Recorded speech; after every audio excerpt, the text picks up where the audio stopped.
We found out this morning that is why the officer stopped to talk to Michael Brown, and that there was some sort of confrontation that ensued between the officer, Michael Brown, and another person, and the shots rang out after that. Joining us now on the phone is political and civil rights analyst Michael Yaki.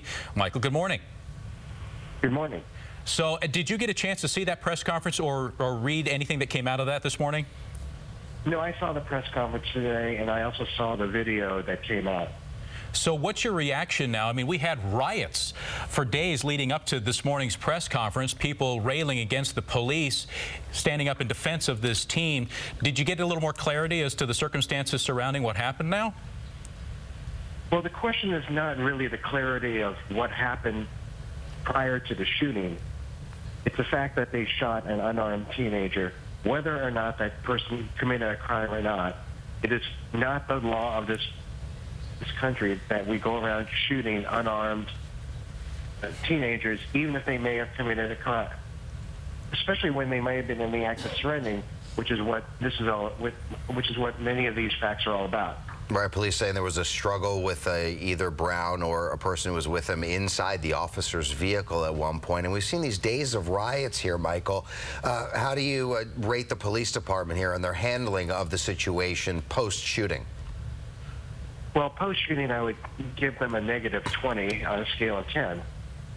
You really can't have a situation where you have a militarized police force going out there shooting tear gas and arresting journalists.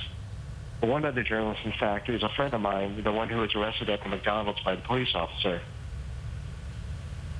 Right. And what do you think the police should do? What if you were in charge of this at this point, what would you do going forward at this point? How do you rectify or at least try to make some calm and peace with the community and let the community feel like the police are doing the right thing going forward here? Well, I think part of the problem is that there's a lot of mistrust between the community and the police department. You have a community that's about 2/3 African American and a police department that is 6% African American.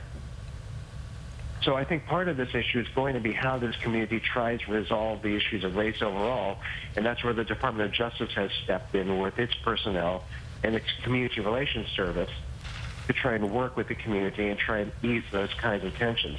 But obviously part of the flashpoint was the fact that they refused to name the officer for almost an entire week.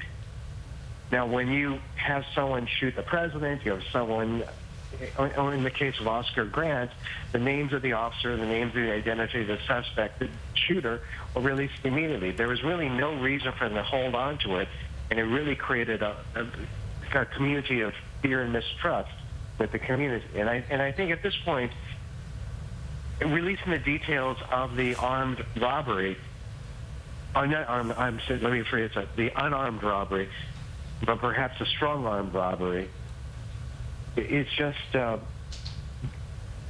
don't know, I guess it's good in terms of transparency. It's really bad in terms of timing, because the community will take this as saying, well, this is trying to give some explanation away as to why the officer acted the way he did.